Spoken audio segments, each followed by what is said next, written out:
ਸਤਿ ਸ਼੍ਰੀ ਅਕਾਲ ਜੀ। ਦ ਖਾਲਸ ਟੀਵੀ ਦੇਖ ਰਹੇ ਸਾਰੇ ਦਰਸ਼ਕਾਂ ਦਾ ਬਹੁਤ-ਬਹੁਤ ਸਵਾਗਤ ਹੈ। ਪੰਜਾਬ, ਭਾਰਤ ਅਤੇ ਦੁਨੀਆ ਭਰ ਦੇ ਆਡੀਓ ਪ੍ਰਾਈਮ ਟਾਈਮ ਦੇ ਵਿੱਚ ਮੈਂ ਹਰਸ਼ਰਨ ਕੌਰ। ਬੁਲੇਟਿਨ ਦੇ ਵਿੱਚ ਸਭ ਤੋਂ ਪਹਿਲਾਂ ਤੁਹਾਨੂੰ ਇੱਕ ਵੱਡੀ ਖਬਰ ਦੱਸਾਂਗੇ ਕਿ 1984 ਸਿੱਖ ਕਤਲੇਆਮ ਦੇ ਇੱਕ ਦੋਸ਼ੀ ਮਹਿੰਦਰ ਯਾਦਵ ਦੀ ਕੋਵਿਡ-19 ਦੇ ਕਾਰਨ ਮੌਤ ਹੋ ਗਈ ਹੈ। ਪੀਟੀਆਈ ਦੀ ਖਬਰ ਦੇ ਮੁਤਾਬਿਕ ਸਾਬਕਾ ਵਿਧਾਇਕ ਮਹਿੰਦਰ ਯਾਦਵ ਮੰਡੋਲੀ ਜੇਲ੍ਹ ਦੇ ਵਿੱਚ 10 ਸਾਲਾਂ ਦੀ ਸਜ਼ਾ ਭੁਗਤ ਰਹੇ ਸੀ, ਪਰ 26 ਜੂਨ ਨੂੰ ਉਹਨਾਂ ਨੂੰ ਕੋਵਿਡ-19 ਦੇ ਕਾਰਨ ਹਸਪਤਾਲ ਦੇ ਵਿੱਚ ਦਾਖਲ ਕਰਵਾਇਆ ਗਿਆ ਸੀ। 84 ਦੀ ਸਿੱਖ ਨਸਲਕੁਸ਼ੀ ਮਾਮਲੇ ਦੇ ਵਿੱਚ ਮਹਿੰਦਰ ਯਾਦਵ ਦਸੰਬਰ 2018 ਤੋਂ ਜੇਲ੍ਹ ਦੇ ਵਿੱਚ ਸਜ਼ਾ ਭੁਗਤ ਰਿਹਾ ਸੀ।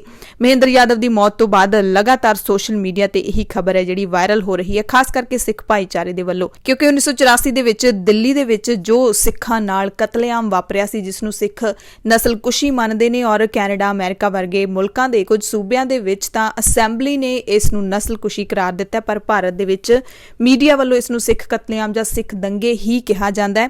ਤੇ ਉਸ ਸਿੱਖ ਕਤਲੇਆਮ ਦੇ ਵਿੱਚ ਹਾਲੇ ਤੱਕ ਪੀੜਤਾਂ ਨੂੰ ਇਨਸਾਫ ਨਹੀਂ ਮਿਲਿਆ। ਸਾਲਾਂ ਬੀਤ ਚੁੱਕੇ ਨੇ, ਪਰ ਹਾਲੇ ਤੱਕ ਅਦਾਲਤਾਂ ਦੇ ਵਿੱਚ ਦਰ-ਦਰ ਦੀਆਂ ਠੋਕਰਾਂ ਖਾ ਰਹੇ ਨੇ। ਮਹਿੰਦਰ ਯਾਦਵ ਹੈ ਜਿਹੜਾ, ਉਸ ਨੂੰ ਦੋਸ਼ੀ ਐਲਾਨਿਆ ਗਿਆ ਸੀ, ਜਿਸ ਦੀ ਕੋਵਿਡ-19 ਦੇ ਕਾਰਨ ਮੌਤ ਹੋ ਗਈ ਹੈ।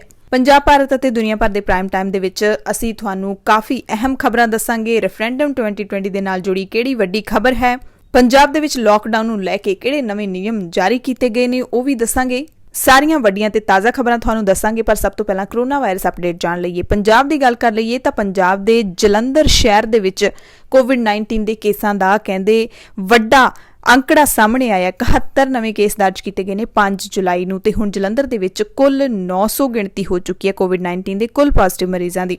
ਲੁਧਿਆਣਾ ਜੇਲ੍ਹ ਦੇ ਵਿੱਚ 26 ਕੈਦੀਆਂ ਤੇ ਹਵਾਲਾਤੀਆਂ ਨੂੰ ਕਰੋਨਾ ਹੋਇਆ, ਜਿਸ ਤੋਂ ਬਾਅਦ ਪ੍ਰਸ਼ਾਸਨ ਨੂੰ ਹੱਥਾਂ ਪੈਰਾਂ ਦੀ ਪੈ ਗਈ ਹੈ। ਅਸੀਂ ਵੀ ਦ ਖਾਲਸ ਟੀਵੀ ਤੇ ਵਾਰ-ਵਾਰ ਇਹ ਖਬਰ ਦਿਖਾਈ ਸੀ ਕਿ ਲੁਧਿਆਣਾ ਦੀ ਜੇਲ੍ਹ ਦੇ ਵਿੱਚ ਗਿਣਤੀ ਹੈ ਜਿਹੜੀ ਬਹੁਤ ਵੱਡੀ ਹੈ ਕੈਦੀਆਂ ਦੀ। ਲੁਧਿਆਣਾ ਹੀ ਨਹੀਂ, ਜਿੰਨੀਆਂ ਵੀ ਜੇਲ੍ਹਾਂ ਨੇਗੀਆਂ, ਵੱਡੀਆਂ ਜੇਲ੍ਹਾਂ ਨੇ ਪੰਜਾਬ ਦੀਆਂ, ਉਹਨਾਂ ਦੇ ਵਿੱਚ ਕੈਦੀਆਂ ਦੀ ਗਿਣਤੀ ਹੈ, ਔਰ ਜੇਲ੍ਹਾਂ ਨੇ ਜਿਹੜੀਆਂ ਓਵਰਲੋਡਡ ਨੇ, ਕੈਪੈਸਿਟੀ ਤੋਂ ਵੱਧ ਕੈਦੀ ਉੱਥੇ ਭਰਤੀ ਕੀਤੇ ਹੋਏ ਨੇ। ਤੇ ਕੋਵਿਡ-19 ਦੇ ਮਾਹੌਲ ਦੇ ਵਿੱਚ, ਇਸ ਮਹਾਮਾਰੀ ਦੇ ਵਿੱਚ ਕੈਦੀਆਂ ਨੂੰ ਕਿਸ ਹੱਦ ਤੱਕ ਉਹਨਾਂ ਦੀ ਸੁਰੱਖਿਆ ਨੂੰ, ਸਿਹਤ ਸੁਰੱਖਿਆ ਨੂੰ ਖਤਰਾ ਹੈ, ਇਸ ਦਾ ਤੁਸੀਂ ਅੰਦਾਜ਼ਾ ਲਾ ਸਕਦੇ ਹੋ, ਕਿਉਂਕਿ ਜੇਲ੍ਹਾਂ ਦੇ ਪ੍ਰਬੰਧਾਂ ਬਾਰੇ ਵੀ ਤੁਸੀਂ ਜਾਣਦੇ ਹੋ। ਉੱਥੇ ਇਹ ਤਾਂ ਹੈ ਨਹੀਂ ਕਿ ਇੱਕ ਕੈਦੀ ਨੂੰ ਇੱਕ ਬੈਰਕ ਦਿੱਤੀ ਗਈ ਹੈ, ਕਿੰਨਾ ਕੁ ਉੱਥੇ ਸੋਸ਼ਲ ਡਿਸਟੈਂਸਿੰਗ ਦਾ ਧਿਆਨ ਰੱਖਿਆ ਜਾਂਦਾ ਹੈ। ਸੋ ਜਿਹੜੇ ਹਵਾਲਾਤੀ ਹੈਗੇ ਨੇ, ਉਹਨਾਂ ਦੇ ਪਰਿਵਾਰਕ ਮੈਂਬਰ ਵੀ ਵਾਰ-ਵਾਰ ਮੰਗ ਕਰਦੇ ਰਹੇ ਨੇ ਸਰਕਾਰਾਂ ਨੂੰ ਕਿ ਅਦਾਲਤਾਂ ਦੇ ਵਿੱਚ ਇਹੋ ਜਿਹੇ ਕੇਸ ਨਿਪਟਾਏ ਜਾਣ, ਕਿਉਂਕਿ ਜਿਹੜੇ ਬਿਨਾਂ ਵਜ੍ਹਾ ਜੇਲ੍ਹਾਂ ਦੇ ਵਿੱਚ ਬੰਦ ਨੇ, ਜਿਨ੍ਹਾਂ ਦਾ ਹਾਲੇ ਦੋਸ਼ ਵੀ ਸਾਬਿਤ ਨਹੀਂ ਹੋਇਆ, ਉਹਨਾਂ ਕੈਦੀਆਂ ਨੂੰ ਕਮ ਸੇ ਕਮ ਜਿਹੜਾ ਜ਼ਰੂਰ ਛੱਡਣਾ ਚਾਹੀਦਾ ਹੈ। ਭਾਰਤ ਦੀ ਕਰੋਨਾ ਵਾਇਰਸ ਅਪਡੇਟ ਜਾਣ ਲਈਏ ਤਾਂ ਰਿਕਾਰਡ ਟੁੱਟਿਆ ਹੈ। ਇੱਕ ਦਿਨ ਦੇ ਵਿੱਚ, ਯਾਨੀ ਕਿ 24 ਘੰਟਿਆਂ ਦੇ ਵਿੱਚ ਭਾਰਤ ਦੇ ਵਿੱਚ 24,850 ਨਵੇਂ ਮਾਮਲੇ ਦਰਜ ਕੀਤੇ ਗਏ ਨੇ। ਕੁੱਲ ਕੇਸਾਂ ਦੀ ਗਿਣਤੀ ਹੈ ਜਿਹੜੀ ਪੂਰੇ ਭਾਰਤ ਦੇ ਵਿੱਚ 7 ਲੱਖ ਦੇ ਕਰੀਬ ਪਹੁੰਚਣ ਵਾਲੀ ਹੈ। ਗਿਣਤੀ ਹੈ 6,75,486, ਜਿਨ੍ਹਾਂ ਦੇ ਵਿੱਚੋਂ 4 ਲੱਖ ਤੋਂ ਵੱਧ ਲੋਕ ਠੀਕ ਹੋ ਚੁੱਕੇ ਨੇ, ਤੇ ਮੌਤਾਂ ਦੀ ਗਿਣਤੀ ਹੈ ਜਿਹੜੀ ਉਹ ਵੀ 20,000 ਤੱਕ ਪਹੁੰਚਣ ਵਾਲੀ ਹੈ। 19,303 ਮੌਤਾਂ ਹੋਈਆਂ ਨੇ, ਤੇ 24 ਘੰਟਿਆਂ ਦੇ ਵਿੱਚ 624 ਮੌਤਾਂ ਦਰਜ ਕੀਤੀਆਂ ਗਈਆਂ ਨੇ। ਐਕਟਿਵ ਕੇਸ ਹੁਣ ਪੂਰੇ ਭਾਰਤ ਦੇ ਵਿੱਚ 2.5 ਲੱਖ ਦੇ ਕਰੀਬ ਨੇ। ਪੂਰੀ ਦੁਨੀਆ ਦੀ ਗੱਲ ਕਰ ਲਈਏ ਤਾਂ 24 ਘੰਟਿਆਂ ਦੇ ਵਿੱਚ ਇੱਕ ਵੱਡਾ ਅੰਕੜਾ ਜਿਹੜਾ ਉਹ ਦਰਜ ਕੀਤਾ ਗਿਆ ਹੈ। WHO ਦੀ ਜਾਣਕਾਰੀ ਦੇ ਮੁਤਾਬਿਕ ਪਹਿਲੀ ਵਾਰੀ ਰਿਕਾਰਡ ਵਾਧਾ ਦਰਜ ਕੀਤਾ ਗਿਆ ਕੋਵਿਡ-19 ਦੇ ਕੇਸਾਂ ਦੇ ਵਿੱਚ। 2.5 ਲੱਖ ਤੋਂ ਵੱਧ ਕੇਸ ਨੇ ਜਿਹੜੇ ਉਹ ਸਾਹਮਣੇ ਆਏ ਨੇ। 1 ਕਰੋੜ 10 ਲੱਖ ਤੋਂ ਵੱਧ ਗਈ ਹੈ ਕੁੱਲ ਮਰੀਜ਼ਾਂ ਦੀ ਗਿਣਤੀ, ਤੇ ਠੀਕ ਹੋਣ ਵਾਲਿਆਂ ਦੀ ਗਿਣਤੀ 60 ਲੱਖ ਦੇ ਕਰੀਬ ਹੈ, ਤੇ ਐਕਟਿਵ ਕੇਸਾਂ ਦੀ ਗਿਣਤੀ ਵੀ 47 ਲੱਖ ਦੇ ਕਰੀਬ ਹੈਗੀ ਹੈ। ਮੌਤਾਂ ਦੀ ਗਿਣਤੀ ਪੂਰੀ ਦੁਨੀਆ ਦੇ ਵਿੱਚ 5,25,491 ਹੈ।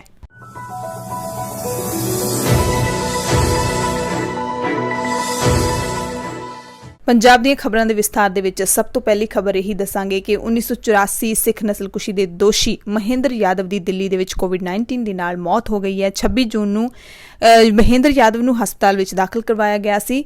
1984 ਦੇ ਸਿੱਖ ਕਤਲੇਆਮ ਮਾਮਲੇ ਵਿੱਚ ਯਾਦਵ ਹੈ ਜਿਹੜਾ ਦਸੰਬਰ 2018 ਤੋਂ ਜੇਲ੍ਹ ਦੇ ਵਿੱਚ ਬੰਦ ਸੀਗਾ। ਜਾਣਕਾਰੀ ਮੁਤਾਬਿਕ ਸਾਬਕਾ ਵਿਧਾਇਕ ਤੇ ਦੋਸ਼ੀ ਮਹਿੰਦਰ ਯਾਦਵ ਮੰਡੋਲੀ ਜੇਲ੍ਹ ਦੇ ਵਿੱਚ 10 ਸਾਲਾਂ ਦੀ ਸਜ਼ਾ ਭੁਗਤ ਰਿਹਾ ਸੀ। ਪੰਜਾਬ ਭਰ ਦੇ ਵਿੱਚ ਐਤਵਾਰ ਨੂੰ ਵੀਕਐਂਡ ਲਾਕਡਾਊਨ ਦਾ ਦਿਨ ਸੀ। ਕੁਝ ਜ਼ਰੂਰੀ ਸਮਾਨ ਦੀਆਂ ਦੁਕਾਨਾਂ ਨੂੰ ਛੱਡ ਕੇ ਬਾਕੀ ਸਾਰੇ ਬਾਜ਼ਾਰ ਬੰਦ ਸੀਗੇ। ਲਾਕਡਾਊਨ ਦਾ ਚੌਥਾ ਐਤਵਾਰ ਹੈ ਜਦੋਂ ਪੰਜਾਬ ਸਰਕਾਰ ਨੇ ਵੀਕਐਂਡ ਲਾਕਡਾਊਨ ਦਾ ਐਲਾਨ ਕੀਤਾ ਸੀ। ਨਵੇਂ ਦਿਸ਼ਾ ਨਿਰਦੇਸ਼ਾਂ ਦੇ ਮੁਤਾਬਿਕ ਹੁਣ ਸ਼ਨੀਵਾਰ ਨੂੰ ਆਮ ਦਿਨਾਂ ਵਾਂਗ ਬਾਜ਼ਾਰਾਂ ਨੂੰ ਖੁੱਲ੍ਹੇ ਰੱਖਣ ਦੀ ਛੋਟ ਦਿੱਤੀ ਗਈ ਹੈ। ਪਹਿਲਾਂ ਇਹ 5 ਵਜੇ ਤੱਕ ਖੁੱਲ੍ਹੇ ਰਹਿੰਦੇ ਸੀ, ਪਰ ਐਤਵਾਰ ਨੂੰ ਕੁਝ ਜ਼ਰੂਰੀ ਸਮਾਨ ਦੀਆਂ ਦੁਕਾਨਾਂ ਦੁਕਾਨਾਂ ਨੂੰ ਛੱਡ ਕੇ ਬਾਕੀ ਸਾਰੀਆਂ ਦੁਕਾਨਾਂ ਤੇ ਬਾਜ਼ਾਰ ਬੰਦ ਰਹਿਣਗੇ। ਪਰ ਸਰਕਾਰ ਦੀਆਂ ਜਿਹੜੀਆਂ ਲੋਕਡਾਊਨ ਦੀਆਂ ਨੀਤੀਆਂ ਨੇ ਉਹਨਾਂ ਨੂੰ ਸਮਝਣਾ ਬੜਾ ਮੁਸ਼ਕਿਲ ਹੈ ਕਿ ਐਤਵਾਰ ਨੂੰ ਲੋਕਡਾਊਨ, ਬਾਕੀ ਸਾਰੇ ਦਿਨ ਖੁੱਲਾ। ਕੀ ਕਰੋਨਾ ਵਾਇਰਸ ਹੈ ਜਿਹੜਾ ਉਸ ਦਾ ਅਟੈਕ ਐਤਵਾਰ ਨੂੰ ਹੀ ਹੋ ਸਕਦਾ ਹੈ? ਸਵਾਲ ਤਾਂ ਉੱਠਣਗੇ, ਸਵਾਲ ਤਾਂ ਉੱਠਦੇ ਹੀ ਨੇ ਕਿ ਐਤਵਾਰ ਨੂੰ, ਕੱਲੇ ਐਤਵਾਰ ਨੂੰ ਲੋਕਡਾਊਨ ਦਾ ਕੀ ਮਤਲਬ ਹੈ। ਹਾਲਾਂਕਿ ਸਰਕਾਰ ਨੇ ਤਰਕ ਦਿੱਤਾ ਕਿ ਛੁੱਟੀ ਵਾਲੇ ਦਿਨ ਲੋਕ ਜ਼ਿਆਦਾ ਨਿਕਲਦੇ ਨੇ, ਪਰ ਆਮ ਤੌਰ ਤੇ ਵੀ ਦੇਖ ਲਈਏ ਕਿ ਲੋਕਾਂ ਦੇ ਜਿਹੜੇ ਕਾਰੋਬਾਰ ਨੇ, ਕਈਆਂ ਦੀਆਂ ਨੌਕਰੀਆਂ ਨੇ, ਵਰਕ ਫਰੋਮ ਹੋਮ ਕਰ ਰਹੇ ਨੇ, ਜਿਨ੍ਹਾਂ ਨੇ ਬਾਜ਼ਾਰਾਂ ਦੇ ਵਿੱਚ ਜਾਣਾ ਹੈ ਉਹ ਜਾਂਦੇ ਨੇ। ਪਰ ਇਸ ਤਰਕ ਦੀ ਸਮਝ ਨਹੀਂ ਆਉਂਦੀ ਕਿ ਇੱਕ ਦਿਨ ਦੇ ਲੋਕਡਾਊਨ ਦਾ ਕੀ ਮਤਲਬ ਹੈ। ਇਸ ਦੇ ਨਾਲ ਹੀ ਪੰਜਾਬ ਸਰਕਾਰ ਨੇ ਹੁਣ ਪੰਜਾਬ ਆਉਣ ਵਾਲੇ ਲੋਕਾਂ ਦੇ ਲਈ ਇੱਕ ਨਵੀਂ ਐਡਵਾਈਜ਼ਰੀ ਜਾਰੀ ਕੀਤੀ ਹੈ, ਜਿਹੜੀ ਕਿ 7 ਜੁਲਾਈ ਤੋਂ ਲਾਗੂ ਹੋਏਗੀ। ਇਹਦੇ ਵਿੱਚ ਕਿਹਾ ਗਿਆ ਕਿ ਕੋਈ ਵੀ ਵਿਅਕਤੀ, ਚਾਹੇ ਕੋਈ ਵੱਡਾ ਜਾਂ ਨਾਬਾਲਗ ਜਾਂ ਬੱਚਾ, ਆਵਾਜਾਈ ਦੇ ਕਿਸੇ ਵੀ ਤਰੀਕੇ ਨਾਲ, ਸੜਕੀ, ਰੇਲ ਜਾਂ ਹਵਾਈ ਯਾਤਰਾ ਦੇ ਜ਼ਰੀਏ ਪੰਜਾਬ ਆ ਰਿਹਾ ਹੈ, ਪੰਜਾਬ ਦੀ ਸਰਹੱਦ ਦੇ ਉੱਤੇ ਦਾਖਲ ਹੋਣ ਸਮੇਂ ਉਸ ਦੀ ਡਾਕਟਰੀ ਜਾਂਚ ਕੀਤੀ ਜਾਏਗੀ। ਤੇ ਅਜਿਹੇ ਵਿਅਕਤੀ ਨੂੰ ਪੰਜਾਬ ਲਈ ਆਪਣੀ ਯਾਤਰਾ ਸ਼ੁਰੂ ਕਰਨ ਤੋਂ ਪਹਿਲਾਂ ਪੰਜਾਬ ਸਰਕਾਰ ਦੇ ਕੋਲ ਆਪਣੇ ਆਪ ਨੂੰ ਰਜਿਸਟਰ ਕਰਨਾ ਹੋਵੇਗਾ। ਉਸ ਦੇ ਲਈ ਜਿਹੜੀ ਕੋਵਾ ਐਪ ਡਾਊਨਲੋਡ ਤੁਸੀਂ ਆਪਣੇ ਫੋਨ ਦੇ ਵਿੱਚ ਕਰ ਸਕਦੇ ਹੋ, ਉਸ ਐਪ ਤੇ ਰਜਿਸਟ੍ਰੇਸ਼ਨ ਆਪਣੀ ਜ਼ਰੂਰ ਕਰਵਾਉਣੀ ਹੋਏਗੀ ਤੇ ਉਹ ਸਲਿੱਪ ਹੈ ਜਿਹੜੀ ਆਪਣੇ ਵਾਹਨ ਦੇ ਮੂਹਰਲੇ ਸ਼ੀਸ਼ੇ ਤੇ ਲਾਉਣੀ ਹੋਏਗੀ। ਵੈਬਸਾਈਟ ਹੈ ਪੰਜਾਬ ਸਰਕਾਰ ਦੀ kova.punjab.gov.in/registration। ਇਸ ਪੋਰਟਲ ਤੇ ਲੌਗਇਨ ਕਰਕੇ ਤੁਸੀਂ ਰਜਿਸਟ੍ਰੇਸ਼ਨ ਜਿਹੜੀ ਉਹ ਕਰਵਾ ਸਕਦੇ ਹੋ। ਤੇ ਜਿਹੜਾ ਵੀ ਵਿਅਕਤੀ ਪੰਜਾਬ ਆਏਗਾ ਉਸ ਨੂੰ 14 ਦਿਨਾਂ ਦੇ ਸਵੈ ਇਕਾਂਤਵਾਸ ਦੇ ਵਿੱਚ ਰਹਿਣਾ ਹੋਏਗਾ, ਯਾਨੀ ਕਿ ਆਪਣੇ ਘਰ ਦੇ ਵਿੱਚ ਉਸ ਨੂੰ ਕੁਆਰੰਟੀਨ ਆਪਣੇ ਆਪ ਨੂੰ ਕਰਨਾ ਹੋਵੇਗਾ। ਸ਼੍ਰੀ ਗੁਰੂ ਗ੍ਰੰਥ ਸਾਹਿਬ ਜੀ ਦੀ ਬੇਅਦਬੀ ਮਾਮਲੇ ਨਾਲ ਜੁੜੀ ਖਬਰ ਹੈ। ਜਿਹੜਾ ਬੁਰਜ ਜਵਾਰ ਸਿੰਘ ਵਾਲਾ ਦੇ ਵਿੱਚ ਸ਼੍ਰੀ ਗੁਰੂ ਗ੍ਰੰਥ ਸਾਹਿਬ ਜੀ ਦੇ ਸਰੂਪ ਚੋਰੀ ਕੀਤੇ ਗਏ ਸੀ, ਉਸ ਮਾਮਲੇ ਦੇ ਵਿੱਚ SIT ਨੇ 7 ਡੇਰਾ ਪ੍ਰੇਮੀਆਂ ਨੂੰ ਗ੍ਰਿਫਤਾਰ ਕੀਤਾ ਹੈ। ਹੁਣ ਉਹਨਾਂ ਦੀ ਪੁੱਛ ਪੜਤਾਲ ਹੈ ਜਿਹੜੀ ਕੀਤੀ ਜਾ ਰਹੀ ਹੈ। 5 ਦੋਸ਼ੀਆਂ ਨੂੰ 2 ਦਿਨਾਂ ਦੇ ਪੁਲਿਸ ਰਿਮਾਂਡ ਤੇ ਭੇਜ ਦਿੱਤਾ ਗਿਆ। ਸਿਟ ਨੇ ਪੁੱਛ ਪੜਤਾਲ ਕੀਤੀ ਹੈ ਤੇ ਇਹਨਾਂ ਮੁਲਜ਼ਮਾਂ ਨੂੰ ਸਭ ਤੋਂ ਪਹਿਲਾਂ ਸਿਟ ਹੈ ਜਿਹੜੀ ਉਹ ਪਿੰਡ ਬੁਰਜ ਜਵਾਰ ਸਿੰਘ ਵਾਲਾ ਵਿਖੇ ਨਿਸ਼ਾਨਦੇਹੀ ਵਾਸਤੇ ਲੈ ਕੇ ਗਈ ਸੀ, ਜਿੱਥੋਂ ਇਹਨਾਂ ਨੇ ਸ਼੍ਰੀ ਗੁਰੂ ਗ੍ਰੰਥ ਸਾਹਿਬ ਜੀ ਦੇ ਸਰੂਪ ਚੋਰੀ ਕੀਤੇ ਸੀਗੇ। ਉਸ ਤੋਂ ਬਾਅਦ ਪੁਲਿਸ ਇਹਨਾਂ ਮੁਲਜ਼ਮਾਂ ਨੂੰ ਕੋਟਕਪੂਰਾ ਦੇ ਨਾਮ ਚਰਚਾ ਘਰ ਵਿੱਚ ਵੀ ਲੈ ਕੇ ਗਈ। ਸਿਟ ਵੱਲੋਂ ਪੂਰੀ ਕੋਸ਼ਿਸ਼ ਕੀਤੀ ਜਾ ਰਹੀ ਹੈ ਕਿ ਰਿਮਾਂਡ ਦੇ 2 ਦਿਨ ਨੇ ਜਿਹੜੇ ਉਹਨਾਂ ਦੇ ਅੰਦਰ ਸਾਰੇ ਸਬੂਤ ਇਕੱਠੇ ਕਰਕੇ ਅਦਾਲਤ ਵਿੱਚ ਪੇਸ਼ ਕੀਤੇ ਜਾਣ।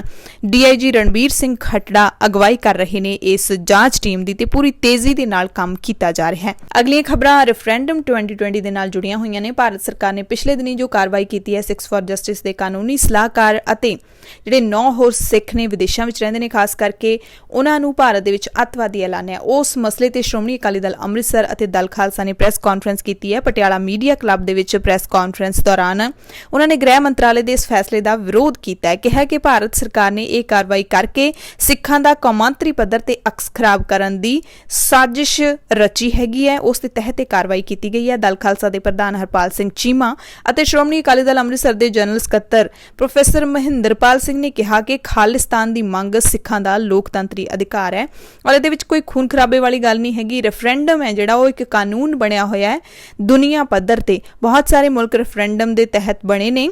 ਸੋ ਰੈਫਰੈਂਡਮ ਹਰ ਇੱਕ ਇਨਸਾਨ ਦਾ ਜਾਂ ਹਰ ਇੱਕ ਭਾਈਚਾਰੇ ਦਾ ਇੱਕ ਬੁਨਿਆਦੀ ਅਧਿਕਾਰ ਹੈ। ਇੱਕ ਕਾਨੂੰਨ ਦੇ ਤਹਿਤ ਉਹ ਮੰਗ ਕਰ ਰਹੇ ਨੇ ਜਿਹੜੀ ਕਿ ਜਾਇਜ਼ ਹੈ ਤੇ ਭਾਰਤ ਸਰਕਾਰ ਕੌਮਾਂਤਰੀ ਪੱਧਰ ਤੇ ਸਿੱਖਾਂ ਨੂੰ ਬਦਨਾਮ ਕਰਨ ਦੀ ਕੋਸ਼ਿਸ਼ ਕਰ ਰਹੀ ਹੈ।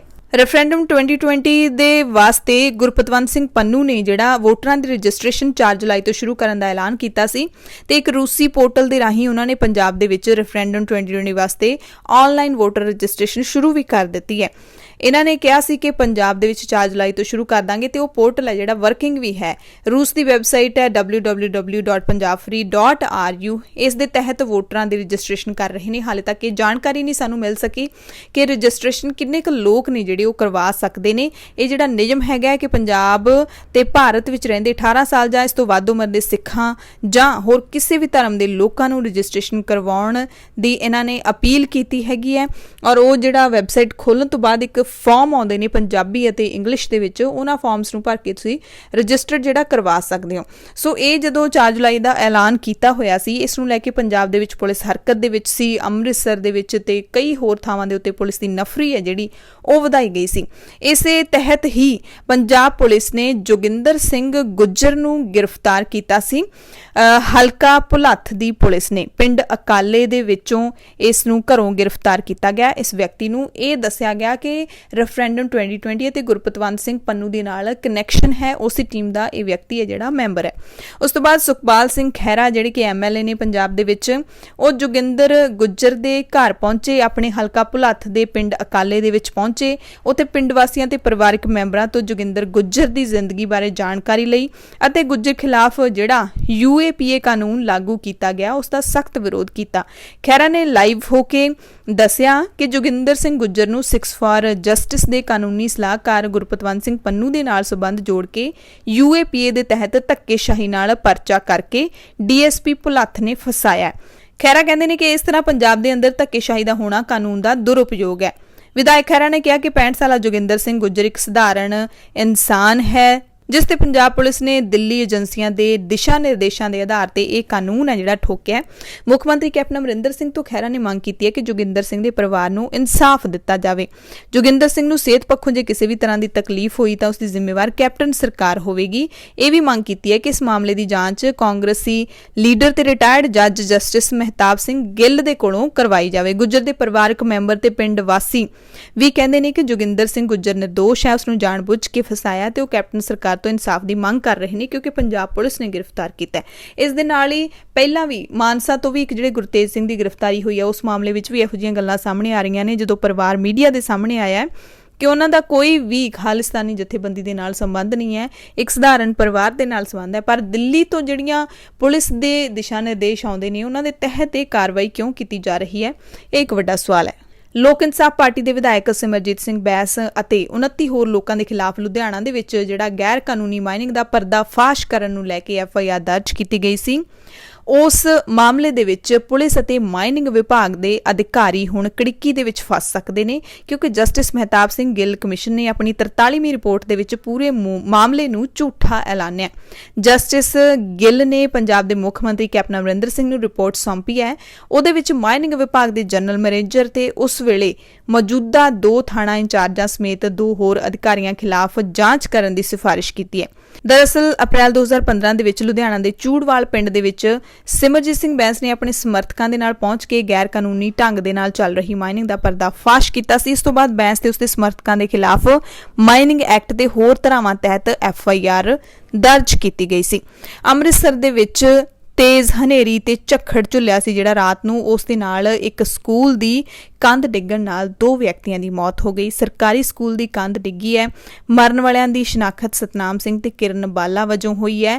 इट्टां इन्हां दे सिर दे विच वजीआं जिस नाल मौत हुई है। इस संबंध दे विच पहलां भी स्कूल प्रबंधकां दे कोल इतराज़ प्रगटाया गया सी कि जिहड़ी छत हैगी है जां ओह कमरा है स्कूल दा ओह कमज़ोर हैगा आ ते उहनूं ठीक करवाया जावे, पर कोई भी ध्यान नहीं दिता गया।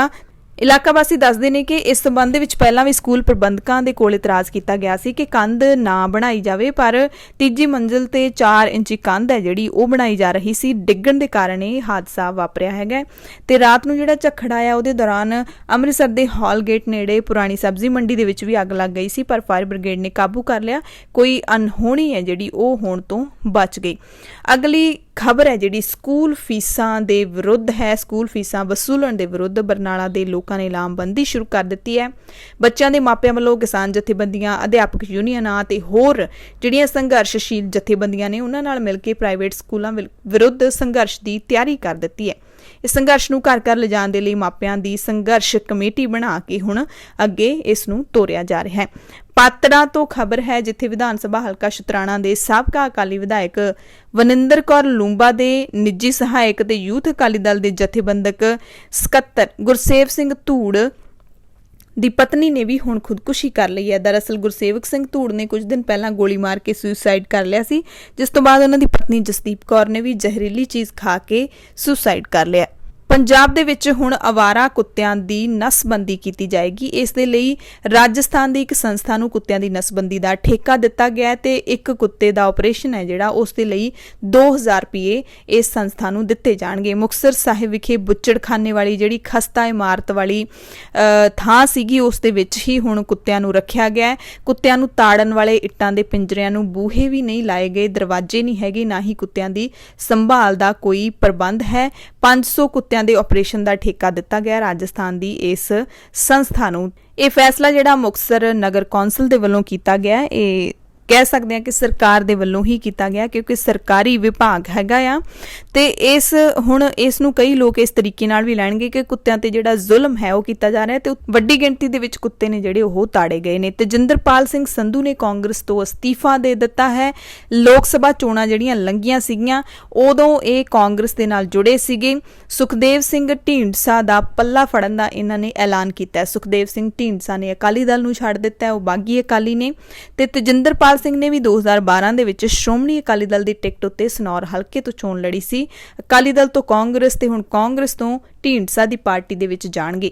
ਪੰਜਾਬ ਦੇ ਜੰਗਲਾਤ ਵਿਭਾਗ ਨੇ ਕਿਸਾਨਾਂ ਨੂੰ ਪੰਜਾਬ ਦੇ ਖੇਤਾਂ ਵਿੱਚ ਫਲਾਂ ਦੀ ਕਾਸ਼ਤ ਵਾਸਤੇ ਪ੍ਰੇਰਿਤ ਕਰਨ ਦੇ ਲਈ 50 ਲੱਖ ਬੂਟੇ ਮੁਹੱਈਆ ਕਰਵਾਉਣ ਦਾ ਐਲਾਨ ਕੀਤਾ ਹੈ। ਜੰਗਲਾਤ ਵਿਭਾਗ ਹੁਣ ਸੂਬੇ ਵਿੱਚ ਕਣਕ ਤੇ ਝੋਨੇ ਦੀ ਫਸਲੀ ਚੱਕਰ ਵਿੱਚ ਫਸੇ ਕਿਸਾਨਾਂ ਨੂੰ ਫਲਾਂ ਅਤੇ ਹੋਰ ਸਬਜ਼ੀਆਂ ਜਾਂ ਹੋਰ ਫਸਲਾਂ ਬੀਜਣ ਦੇ ਲਈ ਪ੍ਰੇਰਿਤ ਕਰੇਗਾ। ਇਸੇ ਮੁਹਿੰਮ ਦੇ ਤਹਿਤ ਉਹਨਾਂ ਨੇ 50 ਲੱਖ ਫਲਦਾਰ ਬੂਟੇ ਦੇਣ ਦਾ ਐਲਾਨ ਕੀਤਾ ਹੈ। ਜ਼ੀਰਕਪੁਰ ਤੋਂ ਖਬਰ ਹੈ ਜਿੱਥੇ ਕੁੜੀਆਂ ਦੀ ਗੁੰਡਾਗਰਦੀ ਸਾਹਮਣੇ ਆਈ ਹੈ। ਲੋਹਗੜ੍ਹ ਪਾਰਕ ਦੇ ਵਿੱਚ ਕੁੜੀਆਂ ਨੇ ਮੋਟਰਸਾਈਕਲ ਦੀ ਥੋੜੀ ਜਿਹੀ ਸਾਈਡ ਲੱਗਣ ਤੋਂ ਭੜਕ ਕੇ ਆਪਣੇ ਦੋਸਤਾਂ ਨੂੰ ਬੁਲਾ ਕੇ ਨੌਜਵਾਨ ਦੀ ਮਾਰ-ਕੁੱਟ ਕਰਵਾਈ ਹੈ। ਦਰਅਸਲ ਜ਼ਖਮੀ ਹੋਇਆ ਹਰਪ੍ਰੀਤ ਸਿੰਘ ਜਿਹਦੀ ਕੁੱਟਮਾਰ ਹੋਈ ਹੈ। ਸਰੀਆ ਬੰਨਣ ਦਾ ਕੰਮ ਕਰਦਾ ਹੈ। ਦੇਰ ਸ਼ਾਮ ਆਪਣੇ ਮੋਟਰਸਾਈਕਲ ਤੇ ਘਰ ਵਾਪਸ ਜਾ ਰਿਹਾ ਸੀ। ਜਦੋਂ ਲੋਹਗੜ੍ਹ ਪਾਰਕ ਨੇੜੇ ਪਹੁੰਚਿਆ ਤਾਂ ਮੋਟਰਸਾਈਕਲ ਮੂਹਰੇ ਅਚਾਨਕ 3 ਕੁੜੀਆਂ ਤੇ ਇੱਕ ਨੌਜਵਾਨ ਆ ਗਿਆ ਜਿਨ੍ਹਾਂ ਨੂੰ ਕੋਈ ਸਾਈਡ ਨਹੀਂ ਲੱਗੀ ਸੀ, ਪਰ ਫਿਰ ਵੀ ਕੁੜੀਆਂ ਨੇ ਆਪਣੇ ਹੋਰ ਦੋਸਤਾਂ ਨੂੰ ਫੋਨ ਕਰਕੇ ਬੁਲਾ ਲਿਆ ਤੇ ਉਹਨਾਂ ਨੇ ਆ ਕੇ ਜ਼ਬਰਦਸਤ ਕੁੱਟਮਾਰ ਜਿਹੜੀ ਉਹਦੀ ਕੀਤੀ, ਗੋਲੀਆਂ ਵੀ ਚਲਾਈਆਂ, ਹਵਾਈ ਫਾਇਰ ਕੀਤੇ ਤੇ ਸ਼ਰਰੇ ਉਸ ਦੀ ਲੱਤ ਤੇ ਵੀ ਲੱਗੇ, ਜ਼ਖਮੀ ਹੋ ਗਿਆ। ਪੁਲਿਸ ਮੌਕੇ ਤੇ ਪਹੁੰਚੀ ਪਰ ਜਿਹੜੇ ਕਾਰ ਸਵਾਰ ਨੌਜਵਾਨ ਸੀ ਫਾਇਰਿੰਗ ਕਰਨ ਵਾਲੇ ਉਹ ਤਾਂ ਫਰਾਰ ਹੋ ਗਏ। 3 ਕੁੜੀਆਂ ਤੇ ਇੱਕ ਨੌਜਵਾਨ ਨੂੰ ਹਿਰਾਸਤ ਵਿੱਚ ਲੈ ਕੇ ਪੁੱਛਗਿੱਛ ਹੈ ਜਿਹੜੀ ਉਹ ਪੁਲਿਸ ਕਰ ਰਹੀ ਹੈ।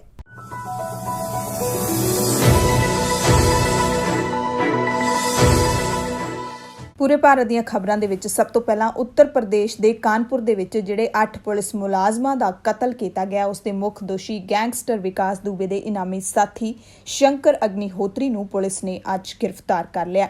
ਕਲਿਆਣਪੁਰ ਦੇ ਵਿੱਚ ਪੁਲਿਸ ਦੇ ਨਾਲ ਮੁਕਾਬਲਾ ਹੋਇਆ ਜਿਸ ਤੋਂ ਬਾਅਦ ਸ਼ੰਕਰ ਦੀ ਗ੍ਰਿਫਤਾਰੀ ਹੋ ਗਈ। ਉਸਦੇ ਪੈਰ ਵਿੱਚ ਗੋਲੀ ਲੱਗੀ, ਹਸਪਤਾਲ ਦੇ ਵਿੱਚ ਦਾਖਲ ਕਰਵਾ ਦਿੱਤਾ। ਪੁਲਿਸ ਨੇ ਇਸ ਬਦਮਾਸ਼ ਤੇ 25,000 ਦਾ ਇਨਾਮ ਸੀ। ਹਸਪਤਾਲ ਪਹੁੰਚਦੇ ਵਕਤ ਸ਼ੰਕਰ ਨੇ ਪੱਤਰਕਾਰਾਂ ਨੂੰ ਦੱਸਿਆ ਕਿ 2 ਤੇ 3 ਜੁਲਾਈ ਦੀ ਰਾਤ ਨੂੰ ਗੈਂਗਸਟਰ ਵਿਕਾਸ ਦੁਬੇ ਨੂੰ ਚੌਬੇਪੁਰ ਥਾਣੇ ਵਿੱਚੋਂ ਕਿਸੇ ਦਾ ਫੋਨ ਆਇਆ ਸੀ। ਇਸ ਤੋਂ ਬਾਅਦ ਦੁਬੇ ਨੇ ਪੁਲਿਸ ਨਾਲ ਮੁਕਾਬਲਾ ਕਰਨ ਲਈ ਫੋਨ ਕਰਕੇ ਆਪਣੇ ਬਾਕੀ ਸਾਥੀਆਂ ਨੂੰ ਵੀ ਸੱਦ ਲਿਆ ਸੀ ਤੇ ਇੱਕ ਵੱਡੀ ਕਾਰਵਾਈ ਨੂੰ ਅੰਜਾਮ ਦਿੱਤਾ ਗਿਆ। ਹੁਣ ਸਵਾਲ ਉੱਠਦਾ ਹੈ ਕਿ ਆਖਿਰਕਾਰ ਕਿਸ ਨੇ ਥਾਣੇ ਵਿੱਚੋਂ ਫੋਨ ਕਰਕੇ ਵਿਕਾਸ ਦੁਬੇ ਨੂੰ ਚੌਕਸ ਕੀਤਾ ਸੀ। ਆਖਿਰਕਾਰ ਕੌਣ ਹੋ ਸਕਦਾ ਵਿਕਾਸ ਦੁਬੇ ਦਾ ਮੁਖਬਰ? ਜ਼ਾਹਿਰ ਤੌਰ ਤੇ ਥਾਣੇ ਵਿੱਚੋਂ ਫੋਨ ਆਇਆ ਤਾਂ ਪੁਲਿਸ ਵਾਲੇ ਨੇ ਹੀ ਕੀਤਾ ਹੋਏਗਾ। ਕਿਸ ਕਦਰ ਪੁਲਿਸ ਹੈ ਜਿਹੜੀ ਅਪਰਾਧੀਆਂ ਦੇ ਨਾਲ ਮਿਲੀ ਹੋਈ ਹੈ ਤੇ ਹੁਣ ਵਿਕਾਸ ਦੁਬੇ ਹੈ ਕੌਣ? ਇੱਕ ਤੋਂ ਬਾਅਦ ਇੱਕ ਕਤਲ ਕੀਤੇ ਨੇ, ਫਿਰ ਵੀ ਇਹ ਅਪਰਾਧੀ ਕਿਵੇਂ ਬਚਦਾ ਰਿਹਾ? ਕਾਨਪੁਰ ਦੇ ਚੌਬੇਪੁਰ ਥਾਣੇ ਵਿੱਚ ਵਿਕਾਸ ਦੁਬੇ ਖਿਲਾਫ ਕੁੱਲ 8 ਕੇਸ ਦਰਜ ਨੇ। ਇਹਨਾਂ ਵਿੱਚ ਕਤਲ ਅਤੇ ਕਤਲ ਦੇ ਯਤਨ ਵਰਗੇ ਕਈ ਗੰਭੀਰ ਕੇਸ ਸ਼ਾਮਿਲ ਨੇ। ਕਾਨਪੁਰ ਦੇ ਆਈਜੀ ਪੁਲਿਸ ਮੋਹਿਤ ਅਗਰਵਾਲ ਨੇ ਦੱਸਿਆ ਕਿ ਜਿਸ ਮਾਮਲੇ ਵਿੱਚ ਪੁਲਿਸ ਵਿਕਾਸ ਦੁਬੇ ਦੇ ਘਰ ਗਈ ਸੀ ਉਹ ਵੀ ਕਤਲ ਦੇ ਨਾਲ ਜੁੜਿਆ ਮਾਮਲਾ ਸੀ ਤੇ ਵਿਕਾਸ ਦੁਬੇ ਉਸ ਦੇ ਵਿੱਚ ਨਾਮਜ਼ਦ ਸੀ। ਚੌਬੇਪੁਰ ਥਾਣੇ ਵਿੱਚ ਦਰਜ ਕੇਸ ਦੇ ਆਧਾਰ ਤੇ ਕਿਹਾ ਜਾ ਸਕਦਾ ਹੈ ਕਿ ਪਿਛਲੇ ਕਰੀਬ 3 ਦਹਾਕਿਆਂ ਤੋਂ ਅਪਰਾਧ ਦੀ ਦੁਨੀਆ ਦੇ ਨਾਲ ਵਿਕਾਸ ਦੁਬੇ ਦਾ ਨਾਮ ਜੁੜਿਆ ਹੋਇਆ। ਕਈ ਵਾਰ ਉਸ ਦੀ ਗ੍ਰਿਫਤਾਰੀ ਵੀ ਹੋਈ ਪਰ ਹਾਲੇ ਤੱਕ ਕਿਸੇ ਮਾਮਲੇ ਵਿੱਚ ਸਜ਼ਾ ਨਹੀਂ ਮਿਲ ਸਕੀ। ਜਾਣਕਾਰੀ ਮਿਲੀ ਹੈ ਕਿ ਵਿਕਾਸ ਦੁਬੇ ਦਾ ਹਰੇਕ ਸਿਆਸੀ ਦਲ ਦੇ ਵਿੱਚ ਰੋਬ ਹੈ। ਇਹੀ ਕਾਰਨ ਹੈ ਕਿ ਅੱਜ ਤੱਕ ਉਸ ਨੂੰ ਕਦੇ ਵੀ ਸਜ਼ਾ ਨਹੀਂ ਦਿੱਤੀ ਗਈ। ਫੜਿਆ ਵੀ ਗਿਆ ਤਾਂ ਕੁਝ ਦਿਨਾਂ ਬਾਅਦ ਉਹ ਜੇਲ੍ਹ ਤੋਂ ਬਾਹਰ ਆ ਗਿਆ। ਇੰਨੇ ਵੱਡੇ ਅਪਰਾਧੀ ਨੂੰ ਜ਼ਮਾਨਤ ਮਿਲ ਜਾਂਦੀ ਹੈ ਤੇ ਇਹ ਹੁੰਦਾ ਪੁਲਿਸ ਦਾ ਦੋਗਲਾਪਣ, ਇਹ ਹੁੰਦਾ ਸਰਕਾਰਾਂ ਦੀ ਸ਼ੈ, ਇਹ ਹੁੰਦਾ ਹੈ ਕਿ ਸਿਆਸੀ ਦਲ ਦੇ ਵਿੱਚ ਕਿਸ ਕਦਰ ਤੁਹਾਡੀ ਪੈਂਠ ਹੈਗੀ ਹੈ। ਸੋਸ਼ਲ ਮੀਡੀਆ ਤੇ ਹੁਣ ਇਸ ਮਸਲੇ ਨੂੰ ਲੈ ਕੇ ਚਰਚਾ ਹੋ ਰਹੀ ਹੈ, ਖਾਸ ਕਰਕੇ ਪੰਜਾਬ ਦੇ ਵਿੱਚ ਜਿਹੜੀ ਚਰਚਾ ਹੋ ਰਹੀ ਹੈ ਜਾਂ ਕਹਿ ਲਈਏ ਕਿ ਪੰਜਾਬੀਆਂ ਦੇ ਵੱਲੋਂ ਇਹ ਕੀਤੀ ਜਾ ਰਹੀ ਹੈ ਕਿ ਕਿੰਨਾ ਦੋਗਲਾਪਣ ਹੈ ਪੁਲਿਸ ਦੀ ਕਾਰਵਾਈ ਦੇ ਵਿੱਚ ਅਤੇ ਮੀਡੀਆ ਦੀ ਪੇਸ਼ਕਾਰੀ ਦੇ ਵਿੱਚ।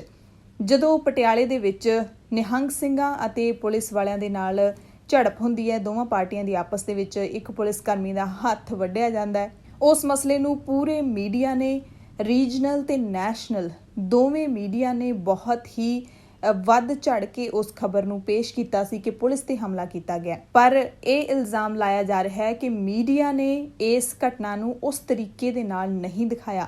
ਜੇ ਕਿਸੇ ਪੰਜਾਬੀ ਨੇ ਜਾਂ ਸਿੱਖ ਨੇ ਇਸ ਤਰ੍ਹਾਂ 8 ਪੁਲਿਸ ਵਾਲਿਆਂ ਨੂੰ ਮਾਰ ਮੁਕਾਇਆ ਹੁੰਦਾ ਤਾਂ ਉਹ ਖਬਰ ਇੱਕ ਮਹੀਨਾ ਸ਼ਾਇਦ ਪੂਰੇ ਮੁਲਕ ਦੇ ਵਿੱਚ ਉਸਦੀ ਚਰਚਾ ਹੁੰਦੀ ਰਹਿਣੀ ਸੀ ਮੀਡੀਆ ਦੇ ਵਿੱਚ, ਔਰ ਪੂਰੇ ਹੀ ਸਿੱਖ ਕੌਮ ਨੂੰ ਅੱਤਵਾਦੀ ਬਣਾ ਕੇ ਪੇਸ਼ ਕਰ ਦਿੱਤਾ ਜਾਣਾ ਸੀ ਮੀਡੀਆ ਦੇ ਵੱਲੋਂ।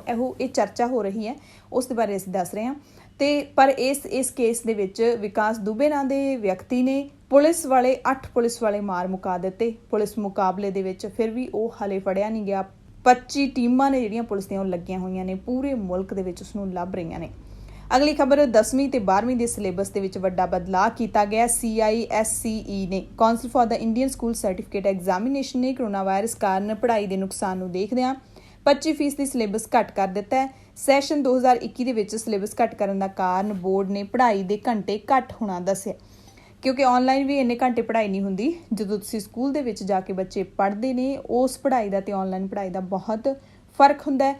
ਟੈਕਨੀਕਲ ਜਿਹੜੀਆਂ ਚੀਜ਼ਾਂ ਹੁੰਦੀਆਂ ਨੇ ਉਹਨਾਂ ਦੇ ਰਾਹੀਂ ਤੁਸੀਂ ਪੂਰੇ 8 ਘੰਟੇ ਲਗਾਤਾਰ ਪੜ੍ਹਾਈ ਨਹੀਂ ਕਰਵਾ ਸਕਦੇ। ਇਸ ਕਰਕੇ ਜਿਹੜਾ 25% ਦੀ ਸਿਲੇਬਸ ਹੈ ਜਿਹੜਾ ਉਹ ਘੱਟ ਕੀਤਾ ਗਿਆ ਤੇ ਮਾਹਿਰਾਂ ਨਾਲ ਵਿਚਾਰ ਕਰਨ ਤੋਂ ਬਾਅਦ ਬਹੁਤ ਸਾਵਧਾਨੀ ਦੇ ਨਾਲ ਸਿਲੇਬਸ ਬੋਰਡ ਨੇ ਘਟਾਇਆ ਹੈ ਕਿ ਕਿਹੜਾ ਸਿਲੇਬਸ ਹੈ ਜਿਹੜਾ ਉਹ ਹਟਾਇਆ ਜਾਣਾ ਚਾਹੀਦਾ ਹੈ। ਪਿਛਲੇ 3 ਮਹੀਨਿਆਂ ਤੋਂ ਸਕੂਲ ਬੰਦ ਪਏ ਸੀ, ਬੱਚਿਆਂ ਦੀ ਪੜ੍ਹਾਈ ਦਾ ਨੁਕਸਾਨ ਕਾਫੀ ਹੋ ਰਿਹਾ ਹੈ, ਇਸ ਕਰਕੇ ਇਹ ਫੈਸਲਾ ਲਿਆ ਗਿਆ।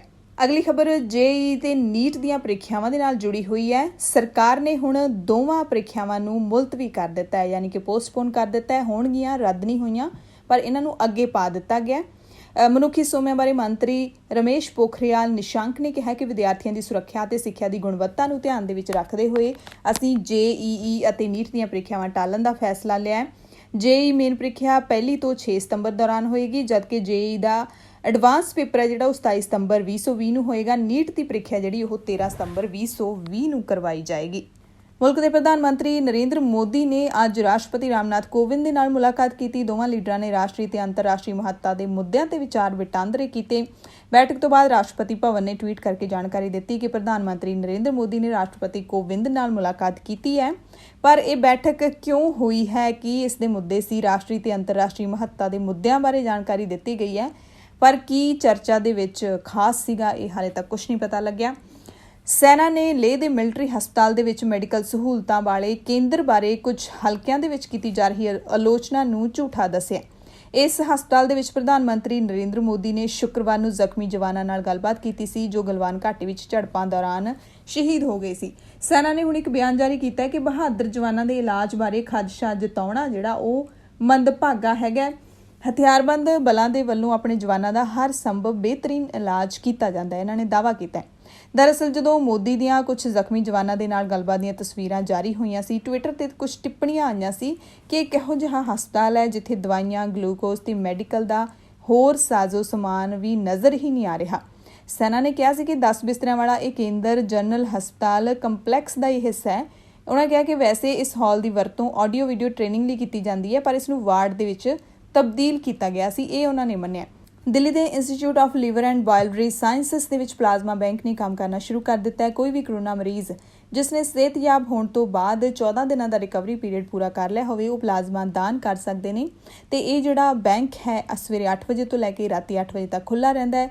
ਦਾਨੀ 500 ml ਪਲਾਜ਼ਮਾ ਦਾਨ ਕਰ ਸਕਦਾ ਹੈ, ਜਿਹਦੇ ਨਾਲ 2 ਜਣਿਆਂ ਨੂੰ ਲਾਭ ਪਹੁੰਚਾਇਆ ਜਾ ਸਕਦਾ ਹੈ। ਪਲਾਜ਼ਮਾ ਨੂੰ 1 ਸਾਲ ਤੱਕ ਸੰਭਾਲ ਕੇ ਰੱਖਿਆ ਜਾ ਸਕਦਾ ਹੈ।